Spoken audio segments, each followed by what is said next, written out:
Aquí me veis bien, ¿no?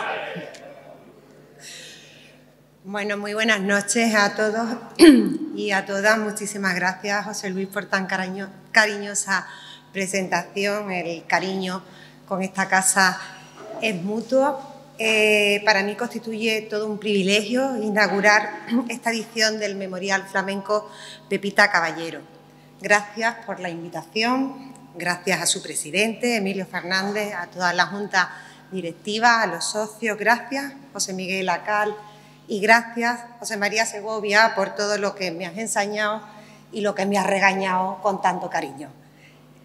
Por supuesto, hay que dar las gracias a las instituciones que hacen posible este memorial, el Ayuntamiento, la Federación de Peñas Flamencas y el Instituto Andaluz de Flamenco. Estoy encantada de estar en vuestra tierra, en esta maravillosa Carmona. Este lugar al que cuentan que Fernando III definió como el lucero que brilla en la aurora. A lo mejor, perdonen el anacronismo, Fernando el Santo estaba barruntando ya las alboreadas gitanas. Hoy quiero hablaros un poquito de mujeres y de flamenco. Hoy el flamenco ya podemos asegurar que tiene nombre de mujer, pero no siempre fue así, o al menos no siempre fue así reconocido.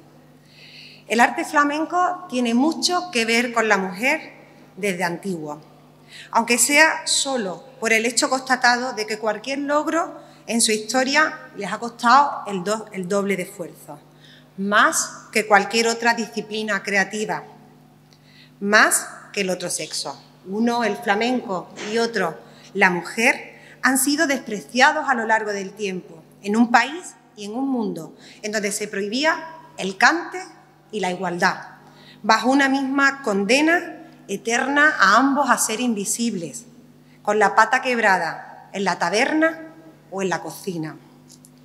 Para hablar de las mujeres en el flamenco, hoy nos deberíamos retrotraer a aquellas que en el flamenco han sido, a las que tanto le debemos. Porque sin duda, sin su labor, sin su ejemplo y su legado, no sería el flamenco como hoy lo conocemos.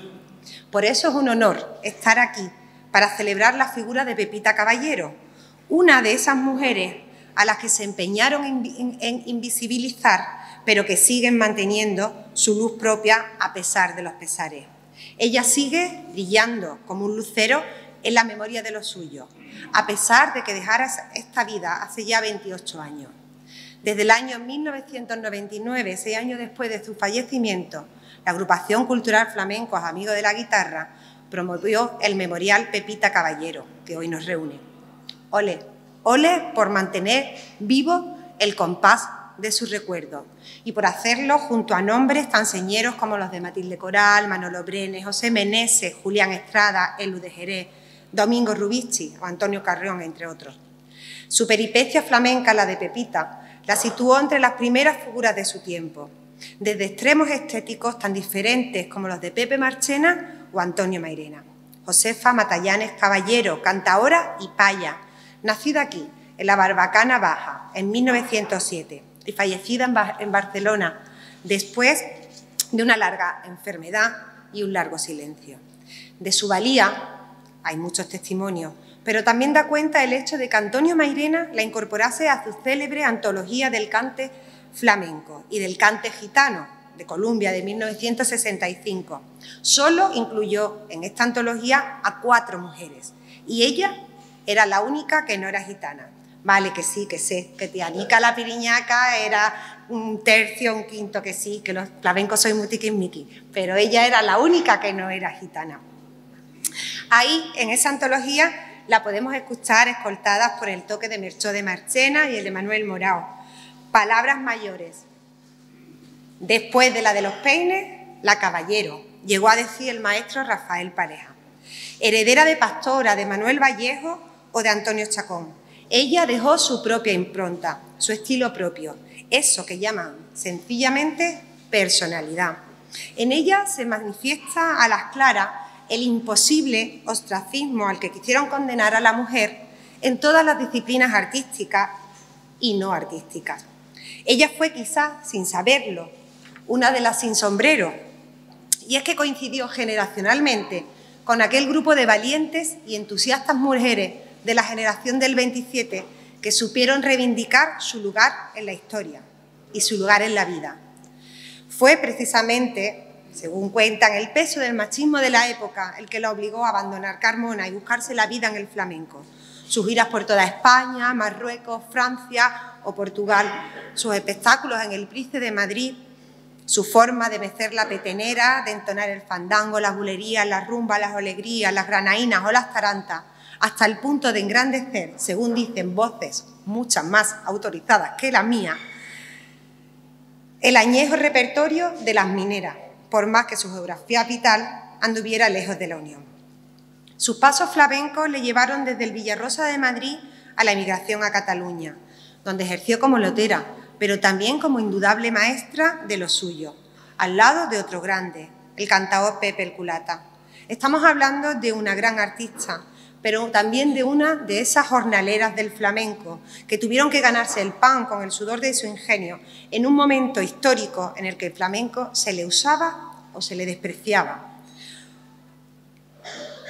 Es posible que eso mismo siga ocurriendo ahora, pero también se le protege o se le debería proteger por compromiso estatutario de Andalucía, por compromiso internacional con la UNESCO, pero sobre todo por méritos propios y por dignificación de todos y todas las que han logrado que esté en el lugar que está.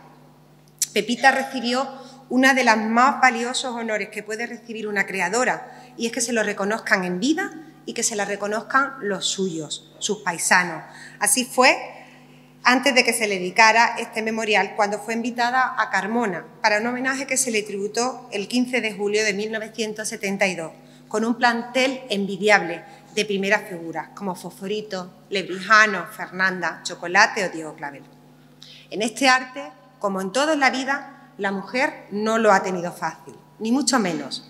Con el nacimiento de la profesionalización de este arte, es decir, con su paso del ámbito popular y familiar a los escenarios, la mujer encontró un doble escollo.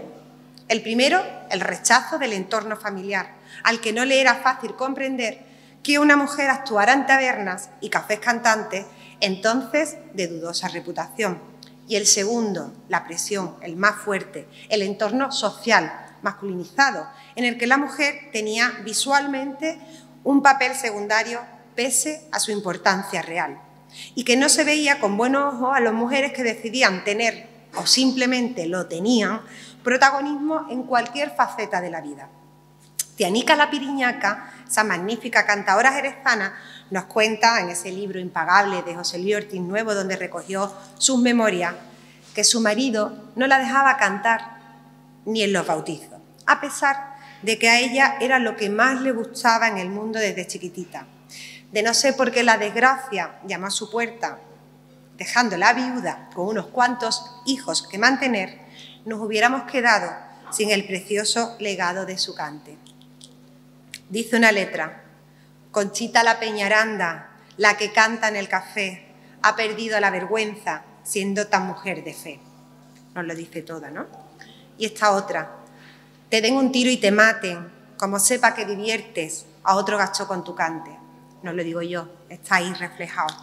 Por fortuna, siempre existieron mujeres valientes, mujeres decididas, que contra convencionalismo y normas imperantes han decidido y superado estereotipos y se han dedicado a desarrollar el don y el talento con el que nacieron, porque estas dos cosas, don y talento, tampoco entienden de sexos, y se convirtieron en artistas tan brillantes que ocupan un lugar propio en la historia del flamenco.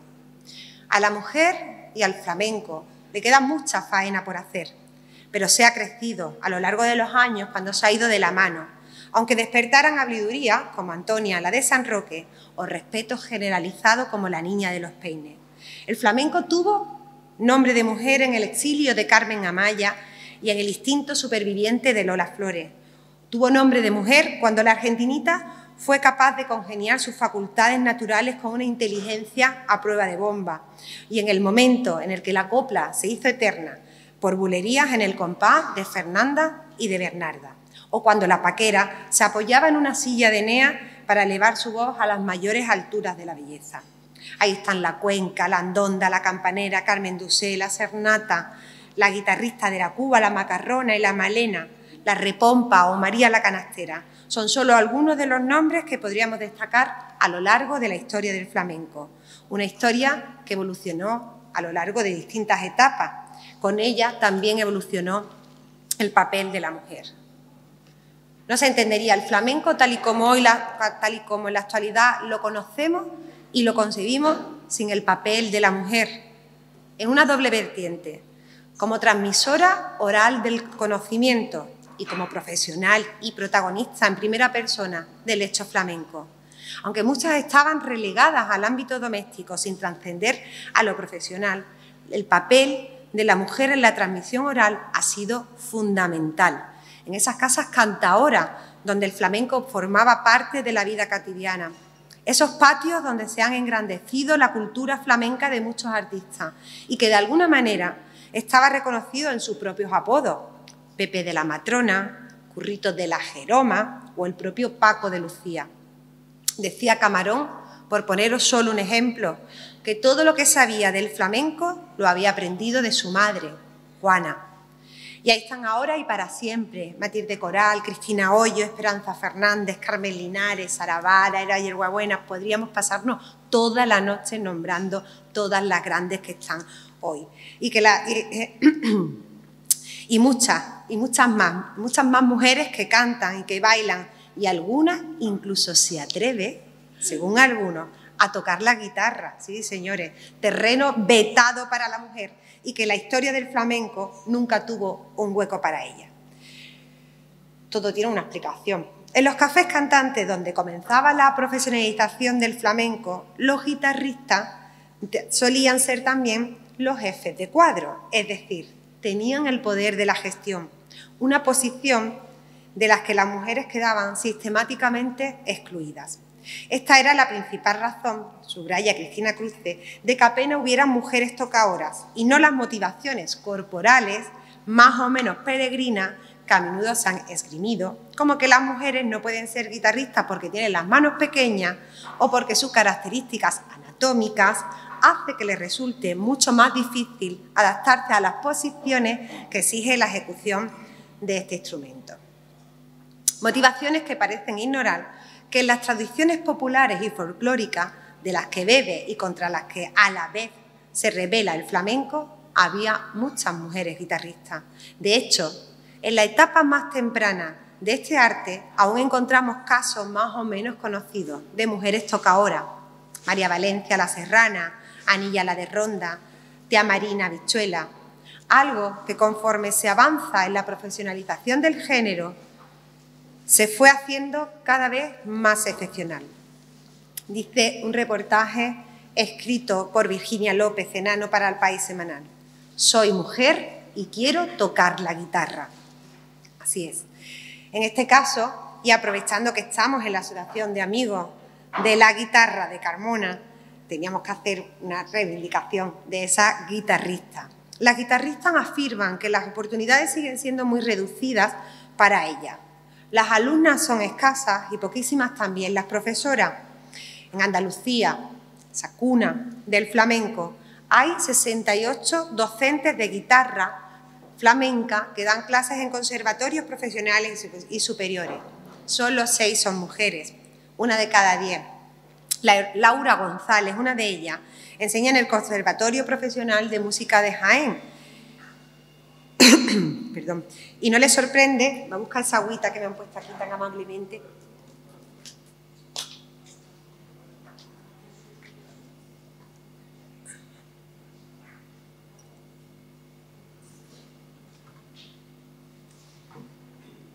Os decía que Laura González, que es profesora del Conservatorio de Jaén, no le sorprende ese desequilibrio en la plantilla.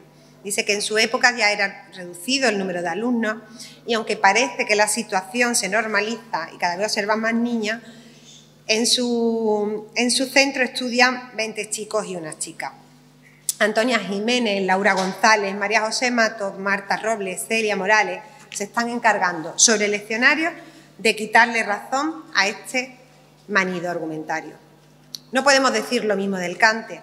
En el libro La mujer en el cante flamenco, de Carmen García Matos, se dice que se ha afirmado que la mujer no está dotada como el hombre para cantar flamenco.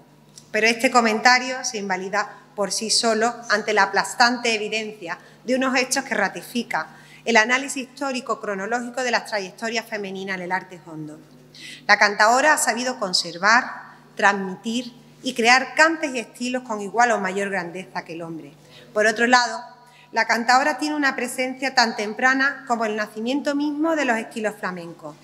Muchas de las grandes creadoras, la Cernata, la Trini, la Niña de los Peines, se formaron y aprendieron en el seno de familias cantaoras y asimilaron armonías, complejos melismas y cromáticos juegos sonoros que inspirarían creaciones personales que contribuyeron a enriquecer el cante flamenco.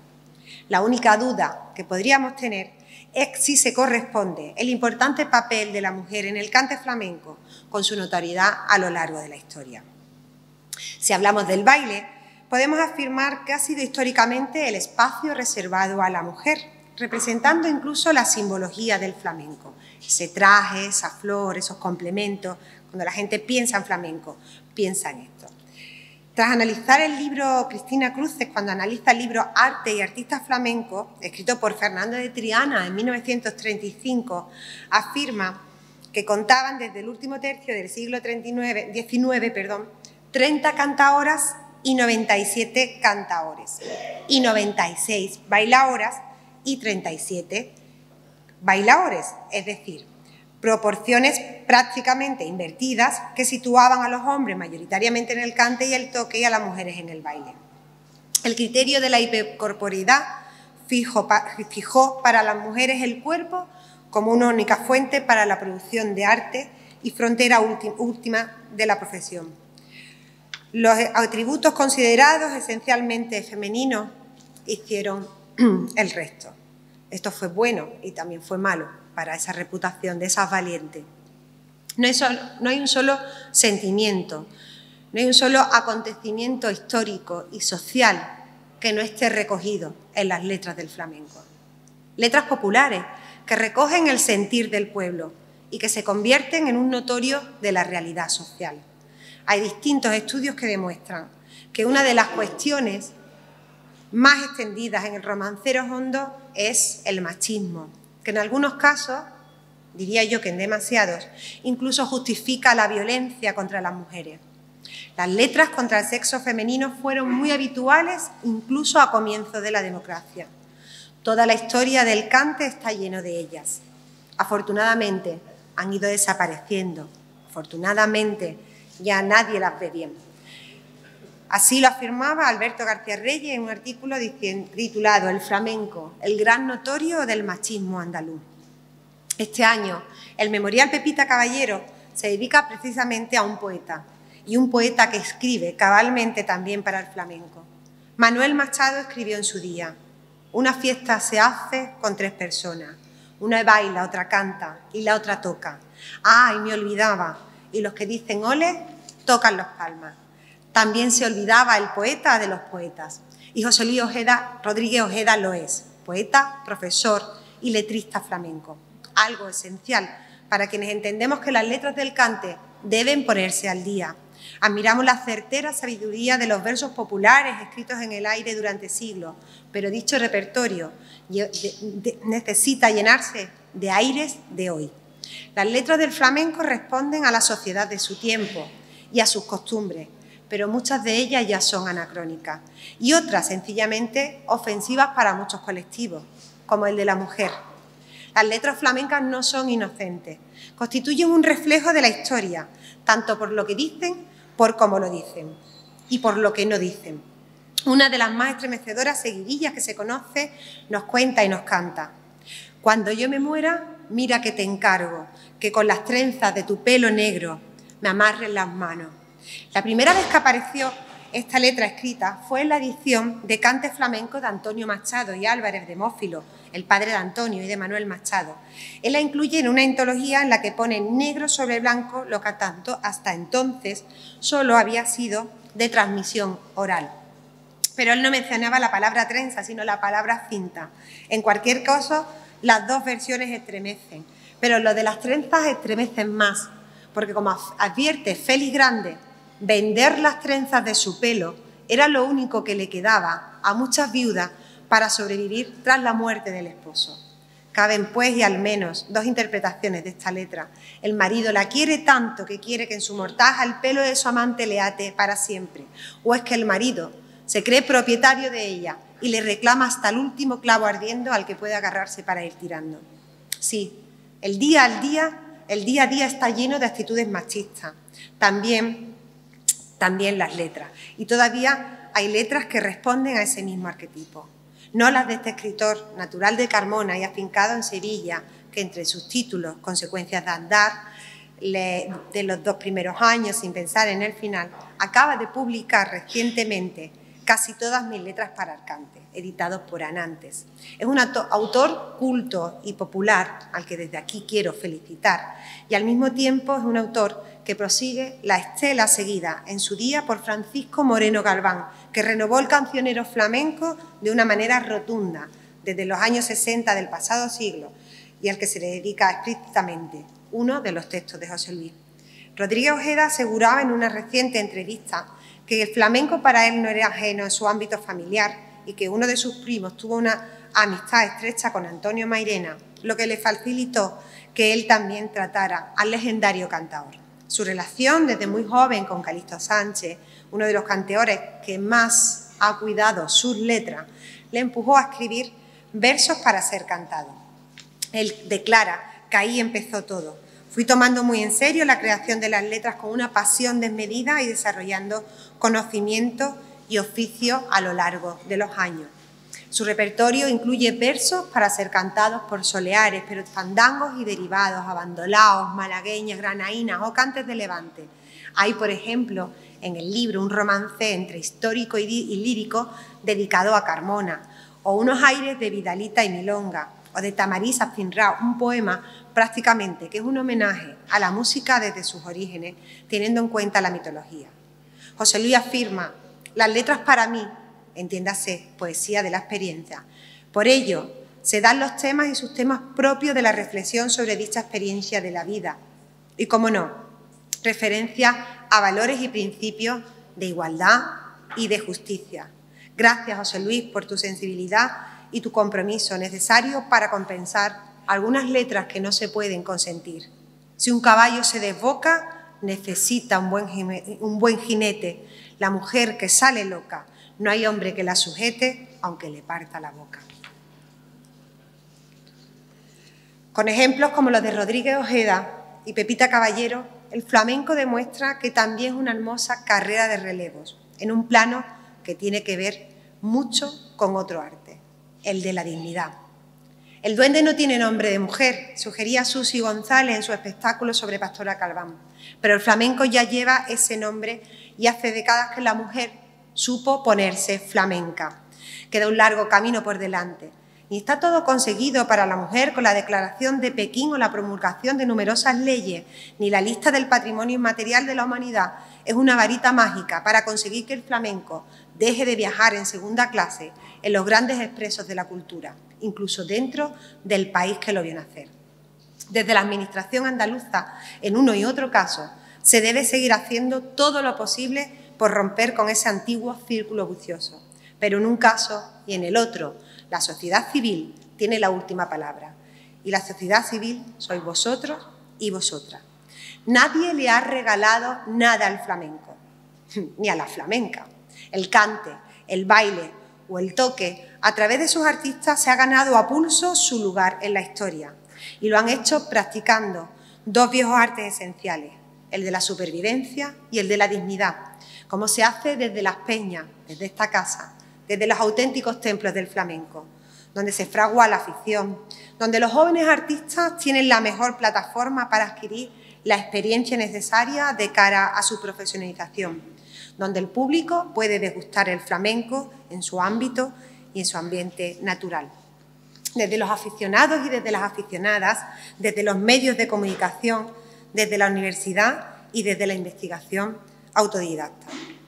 O sea, ojalá seamos capaces de ser tan dignos y tan esclarecidos como Pepita Caballero y como José Luis Rodríguez Ojeda, quien escribió unos versos que podría haberlos cantado perfectamente ella.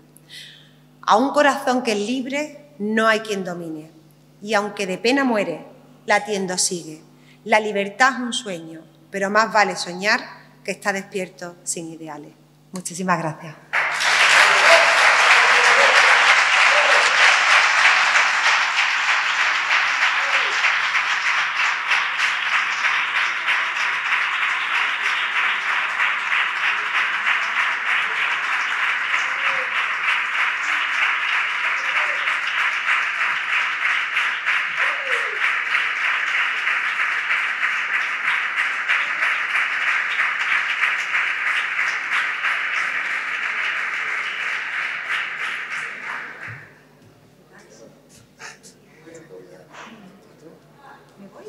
No, un momento. Queremos hacerle entrega a María Ángeles de un pequeño detalle para que se lleve buen sabor de boca de su paso por la Semana Cultural 2021. Lo hace entrega Charo Pérez, la compañera del presidente. La señora presidenta.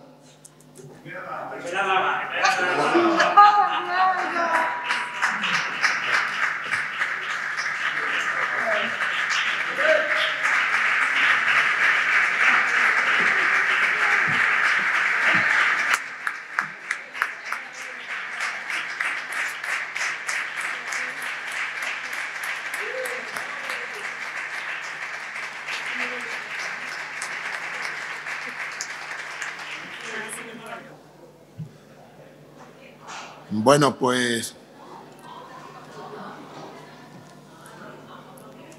muchas gracias, María Ángeles, por su magnífica conferencia, interesantísima además.